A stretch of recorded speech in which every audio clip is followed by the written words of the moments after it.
నిజం కంటే అబద్ధం వేగంగా వ్యాపిస్తుందని చెప్పడానికి తెలుగు రాష్ట్రాల్లో పెట్రోల్ పానిక్ బయింగే తాజా ఉదాహరణగా నిలిచింది. ఇంధన కొరత మొదలైందని, పెట్రోల్ బంకులు మూతపడబోతున్నాయని వాట్సాప్, సోషల్ మీడియాలో వ్యాపించిన వదంతులు రెండు రాష్ట్ర ప్రజలను ఒక్కసారిగా గందరగోళంలోకి నెట్టేశాయి. లక్షలాది వాహనదారులు పనులు మానుకొని మరీ పెట్రోల్ బంకుల ముందు క్యూలు కట్టారు. బంకులు తెరవక ముందే బారులు తీరారు. అవసరం ఉన్నా లేకపోయినా ట్యాంక్ ఫుల్ చేయించుకున్నారు. మరికొందరైతే క్యాన్లలో కూడా పెట్రోల్ నింపుకుని వెళ్లారు. ఈ దృశ్యాలు చూస్తే నిజంగా తీవ్రమైన ఇంధన కొరత వచ్చిందేమో అనే భ్రమ కలుగుతుంది. కానీ వాస్తవం ఏమిటంటే ఇదంతా నిజమైన కొరత వల్ల రాలేదు. కృత్రిమంగా పుట్టిన భయం వల్ల జనం సొంతంగా సృష్టించుకున్న సంక్షోభం ఇది. అసలెందుకు ఈ ప్యానిక్ బయింగ్ తెరపైకి వచ్చింది? Let's watch the story.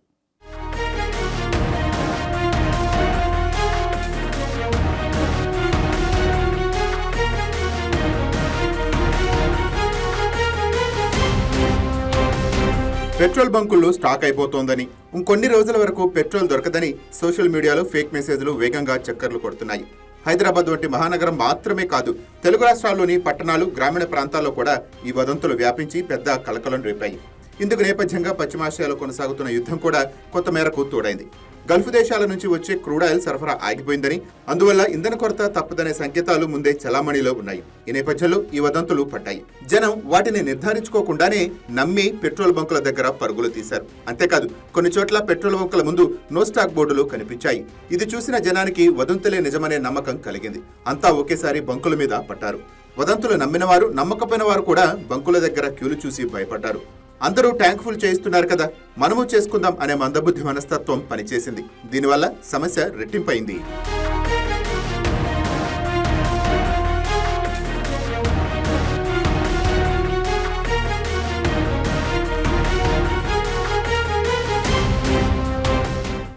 ఇక ఈ ప్యానిక్ ఏ స్థాయిలో ఉందో అర్థం చేసుకోవాలంటే ఒక చిన్న పోలిక చాలు. సాధారణంగా ఒక వాహనదారుడు తన అవసరాన్ని బట్టి 1 లీటర్ నుంచి 4 లీటర్ల పెట్రోల్ పోయించుకుంటాడు. కానీ పెట్రోల్ కొరత వస్తుందనే భయం కలిగిన ప్రతి ఒక్కరూ బైకుల్లో, కార్లలో పూర్తిగా ట్యాంక్ నింపుకుంటున్నారు. మరికొందరు వాటర్ బాటిళ్లు, టిన్లు, క్యాన్లు కూడా పెట్రోల్ నింపుకొని వెళ్లారు. ఈ ఒక్క మార్పు వల్ల ఏం జరిగిందంటే బంకుల్లో ఉండాల్సిన సాధారణ స్టాక్ ఒక్కసారిగా ఖాళీ అయిపోయింది. డిమాండ్ 30% పైగా ఒక్కసారిగా పెరిగింది. ఇక గల్ఫ్ నుంచి ఆయిల్ సప్లై ఆగిపోయిన నేపథ్యంలో ఈ పెరిగిన డిమాండ్ కలిసి మొత్తం 50% పైగా కృత్రిమ కొరత సృష్టించింది. ఇక బంకుల ఖాళీ అవడం చూసిన మరింత మంది జనం ఆందోళనకు గురై వచ్చి చేరారు. ఇక ఇది చైన్ రియాక్షన్ లా మరింత ప్యానిక్ ను సృష్టించింది. నిజంగా అవసరమైన వారికి పెట్రోల్ దొరకకుండా పోతుందని పెట్రోల్ బంకుల డీలర్లు ఆవేదన వ్యక్తం చేస్తున్నారు. అవసరం లేకపోయినా కొనేయడం వల్ల నిజమైన అవసరదారులు నష్టపోతున్నారని, జనం ప్యానిక్ అవ్వకుండా ఆలోచించాలని డీలర్లు విజ్ఞప్తి చేస్తున్నారు.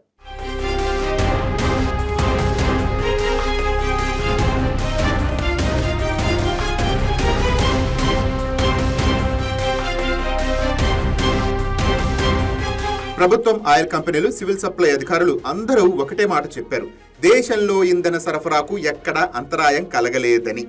అయితే ఆయిల్ డిపోల దగ్గర తగినంత పెట్రోలు, డీజిల్ నిల్వలు ఉన్నాయని స్పష్టం చేశారు. పెట్రోలియం కంపెనీల లెక్కల ప్రకారం రిఫైనరీల నుంచి డిపోలకు, అక్కడ నుంచి బంకులకు వెళ్లే క్రమంలో కొంత లాజిస్టిక్ ఆలస్యం జరిగిందంతే. సప్లై ఎక్కడా ఆగలేదు. అంతర్జాతీయ మార్కెట్లో క్రూడ్ ఆయిల్ ధరలు పెరిగినా దేశీయంగా రిటైల్ ధరలు పెంచకుండా ప్రభుత్వం నియంత్రణలో ఉంచింది. కేంద్రం మరియు రాష్ట్ర ప్రభుత్వాలు పదే ప్రకటనలు చేశాయి. దేశంలో ఇంకొన్ని రోజులకు సరిపడా చమురు నిల్వలు ఉన్నాయని, పెట్రోల్ కొరత ఇప్పట్లో తలెత్తే పరిస్థితులు లేవని. అయినా జనం మాత్రం ఆ ప్రకటనలను సీరియస్ గా తీసుకోలేదు. కొన్ని చోట్ల కనిపించిన నో స్టాక్ బోర్డులే జనానికి అన్నిటికంటే బలమైన సాక్ష్యంగా కనిపించాయి. సివిల్ సప్లై శాఖ అధికారులు సైతం ప్రజలు ఆందోళన చెందవద్దునని, బంకుల దగ్గర రద్దీ పెరగటం వల్లే స్టాక్ వేగంగా అయిపోతుందని వివరించారు. అంటే జనం పానిక్ వల్ల వచ్చిన రద్దీనే కొరతగా జనం అర్థం చేసుకున్నారు. ఇది ఒక విచిత్రమైన దుష్టవలయం.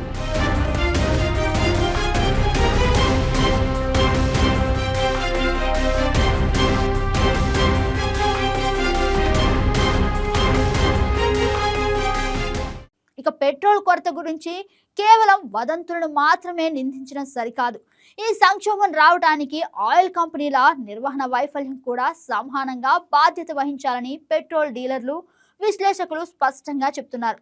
మొదటి కారణం క్రెడిట్ సదుపాయం రద్దు. పెట్రోల్ బంకుల డీలర్లకు ఇచ్చే క్రెడిట్ సదుపాయాన్ని అకస్మాత్తుగా నిలిపివేసి ముందస్తు చెల్లింపులు చేస్తేనే ట్యాంకర్లు పంపుతామని ఆయిల్ కంపెనీలు నిర్ణయించాయి.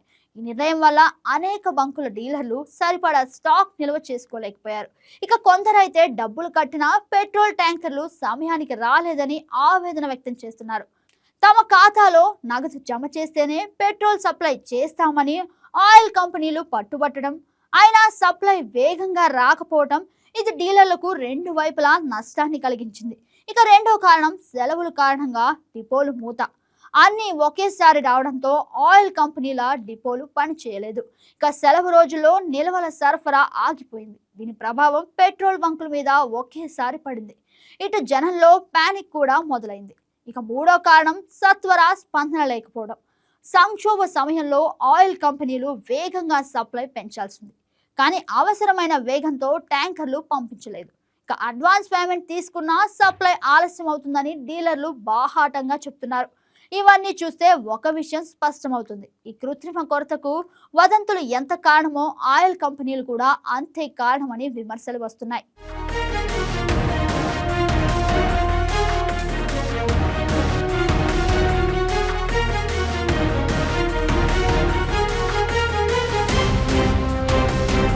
కొన్ని పెట్రోల్ బంకుల ముందు నో స్టాక్ బోర్డులు కనిపించడం జనాల్లో ప్యానిక్ కు పెద్ద కారణమైంది. కానీ ఆ బోర్డుల వెనుక ఉన్న అసలు కారణాలు వేరు. ఈ నో స్టాక్ పరిస్థితి వచ్చింది ఆయిల్ కంపెనీలు క్రెడిట్ లిమిట్ మార్చడం వల్ల, డిపోలు సెలవు రోజుల్లో మూతపట్టడం వల్ల. దేశంలో పెట్రోల్ కొరత ఉన్నందుకు కాదు. కానీ ఆ నిజం జనానికి తెలియలేదు. బోర్డు చూసిన వాళ్ళు అదే సోషల్ మీడియాలో పెట్టారు. పెట్రోల్ కొరత మొదలైంది, ఇప్పుడే వెళ్లి నింపుకోండి అనే మెసేజ్లు వైరల్ అయ్యాయి. అంతే, జనం బంకులపై పడ్డారు. డిమాండ్ వర్సెస్ సప్లై గ్యాప్ పెరిగి బంకులు ఖాళీ అయ్యాయి. ఖాళీ అయిన బంకుల ఫోటోలు మళ్లీ సోషల్ మీడియాలో వైరల్ అయ్యాయి. జనం మళ్లీ వచ్చి పడ్డారు. ఇది ఒక అంతులేని చక్రంలా తిరిగింది. కేంద్రం, రాష్ట్ర ప్రభుత్వాలు పెట్రోల్ కొరత లేదని పదే ప్రకటించాయి. అయితే ఆ ప్రకటనలు జనంలో భరోసా కల్పించడంలో విఫలం అయ్యాయి. ప్రకటనలకే పరిమితమయ్యారు తప్ప క్షేత్రస్థాయిలో చర్యలు తీసుకోలేదనే విమర్శలు వస్తున్నాయి. సంక్షోభ సమయంలో కేవలం నిల్వలు ఉన్నాయని చెప్పడం సరిపోదు. ఆ నిల్వలు జనానికి అందేలా చేయడం అసలైన బాధ్యత. అయితే డిపోల్లో పెట్రోల్ ఉంటే ఏం లాభం? అది బంకుల్లో ఉంటేనే కదా జనానికి ఉపయోగం. ఈ విషయంలో ప్రభుత్వం మరింత చురుగ్గా వ్యవహరించి ఆయిల్ కంపెనీలపై ఒత్తిడి తేవాల్సి ఉంది. క్షేత్రస్థాయిలో మానిటరింగ్ చేయాల్సింది. అది జరగలేదనే చర్చ జోరుగా సాగుతోంది.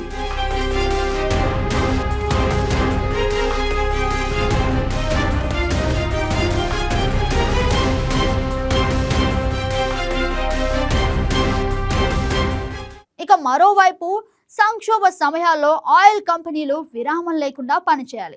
కొరత తలెత్తకుండా చూసుకోవాలి. డిమాండ్కు తగినట్లు సప్లై చేయాలి. ఇక సెలవు రోజులైనా పండుగలైనా జనానికి ఇంధనం అవసరమయ్యే రోజు ఏది మినహాయింపు కాదు. అంతర్జాతీయ మార్కెట్లో క్రూడ్ ఆయిల్ ధరలు పెరిగినా దేశీయంగా రిటైల్ ధరలను ప్రభుత్వం నియంత్రించింది. ఇక ప్రభుత్వం ఈ విషయంలో జనపక్షంగా నిలిచింది.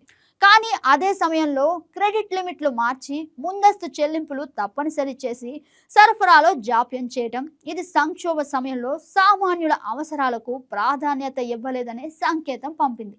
ఇక డీలర్లు డబ్బులు కట్టినా ట్యాంకర్లు సమయానికి పంపకపోవడం, క్రెడిట్ సదుపాయం ఒక్కసారిగా రద్దు చేయడం ఇవి సంక్షోభ యాజమాన్యంలో తీవ్రమైన వైఫల్యాలు. ఈ తప్పుల వల్ల పుట్టిన కృత్రిమ కొరత జనంలో భయాన్ని పెంచింది.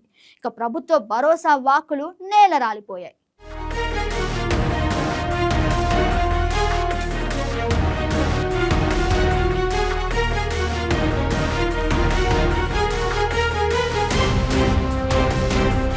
ఈ మొత్తం సంఘటనలో సోషల్ మీడియా పాత్ర అత్యంత ముఖ్యమైనది. ఒక్క ఫేక్ మెసేజ్ వేలాది మంది వాహనదారుల ప్రవర్తనను మార్చింది. ఒక నోస్టాక్ బోర్డు ఫోటో తెలుగు రాష్ట్రాల్లో గందరగోళం సృష్టించింది. టెక్నాలజీ పెరిగిన ఈ కాలంలో ఇన్ఫర్మేషన్ ఎంత బలమైన ఆయుధమో మిస్ఇన్ఫర్మేషన్ అంతకంటే ప్రమాదకరమైన ఆయుధం. వాట్సాప్ గ్రూపులు, ఫేస్బుక్, ఇన్స్టాగ్రామ్, ఎక్స్ ఈ వేదికలపై ఒక వదంతి వేలాది మంది దాకా నిమిషాల్లో చేరుతుంది. ఈ వదంతిని నమ్మిన వేల మంది మళ్లీ తమ గ్రూపులకు ఫార్వర్డ్ చేస్తారు. అది లక్షల మందికి చేరేసరికి వాస్తవం ఏమిటో తెలుసుకునే అవకాశమే ఉండదు. ఈ పానిక్ లో చాలా మంది వాహనదారులు తర్వాత అసలు నిజాన్ని అంగీకరించారు. తాము నిర్ధారించుకోలేదు, అందరూ వెళుతున్నారు కాబట్టి తాము వెళ్లామని. ఇది మందబుద్ధి మనస్తత్వానికి అర్థం పడుతుంది. ఈ సంక్షోభ సమయంలో ఈ మందబుద్ధి మనస్తత్వం చాలా ప్రమాదకరం.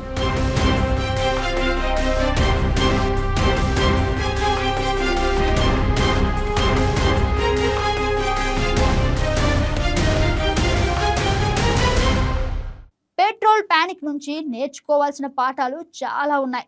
మొదటిది, ఏదైనా సమాచారాన్ని నిర్ధారించుకోకుండా నమ్మకూడదు. సోషల్ మీడియా మెసేజ్ల కోసం కాకుండా అధికారిక వార్తా వనరుల కోసం చూడాలి. ప్రభుత్వ ప్రకటనలు, ఆయిల్ కంపెనీల అధికారిక సమాచారాన్ని ప్రామాణికంగా తీసుకోవాలి. ఇక రెండోది, అందరూ చేస్తున్నారు కదా అని మనము చేయాల్సిన అవసరం లేదు. అవసరాన్ని బట్టి కొనాలి, భయాన్ని బట్టి కాదు. ఒకవేళ నిజంగా కొరత వస్తే అప్పుడు ప్రభుత్వమే రేషనింగ్ వంటి చర్యలు తీసుకుంటుంది.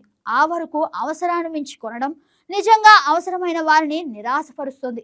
ఇక మూడోది, పెట్రోల్ని ఇంట్లో క్యానుల్లో నిల్వ చేయటం చాలా ప్రమాదకరం. అగ్ని ప్రమాదాలు జరిగే అవకాశం ఉంది. ఇది జాగ్రత్తగా ఆలోచించాల్సిన విషయం.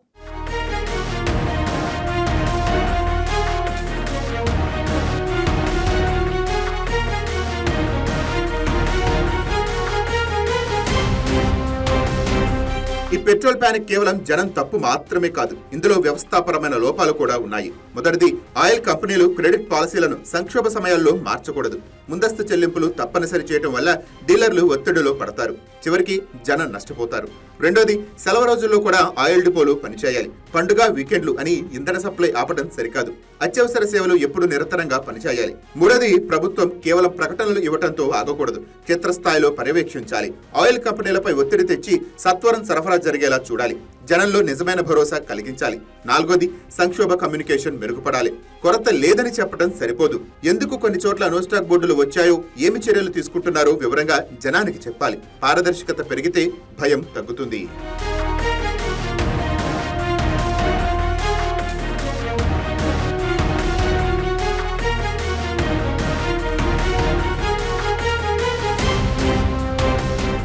ప్రస్తుతానికి దేశంలో కానీ రాష్ట్రాల్లో కానీ ఎలాంటి పెట్రోల్ కొరత లేదు. ఇది కేవలం ఆయిల్ కంపెనీల నిర్వహణ లోపం. ఇక సోషల్ మీడియా వదంతులు కలయికతో వచ్చిన కృత్రిమ సంక్షోభం. ఒకవేళ ఆయిల్ కంపెనీలు క్రెడిట్ లిమిట్లు తీసుకురాకుండా ముందున్న పద్ధతిలోనే సరఫరా చేసి ఉంటే ఈ పరిస్థితి తలెత్తేదే కాదు. ఇక సెలవులు వచ్చినా విరామం లేకుండా ఆయిల్ డిపోలు పనిచేసి ఉంటే నో స్టాక్ బోర్డులు వచ్చేవే కాదు. ఆ బోర్డులు రాకపోతే వదంతులు ఆసరా ఉండేది కాదు. ఇక వదంతులు ఆసరా లేకపోతే జనం పానిక్ అయ్యేవారు కాదు. అందుకే ఈ సంఘటనలో తప్పు ఒకరిది కాదు. ఆయిల్ కంపెనీలు, ప్రభుత్వ యంత్రాంగం, సోషల్ మీడియా వదంతులు ఫార్వర్డ్ చేసిన జనం అందరూ కలిసి ఈ కృత్రిమ సంక్షోభాన్ని సృష్టించారు. కాస్త ఓపిక పట్టి నిర్ధారించుకొని అవసరాన్ని బట్టి కొనుక్కుంటే ఈ ప్యానిక్ పుట్టేదే కాదు. ఇక పెట్రోల్ ప్యానిక్ ఒక డిజిటల్ భ్రమ మాత్రమే. ఆయిల్ కంపెనీలు బాధ్యతగా వ్యవహరించి అన్ని రోజులు సప్లై కొనసాగిస్తే, ప్రభుత్వం క్షేత్రస్థాయిలో చురుగ్గా స్పందిస్తే, జనం వదంతులు నమ్మకుండా ఆలోచిస్తే ఇలాంటి కృత్రిమ కొరత మళ్ళీ తలెత్తే పరిస్థితి ఉండేది కాదు.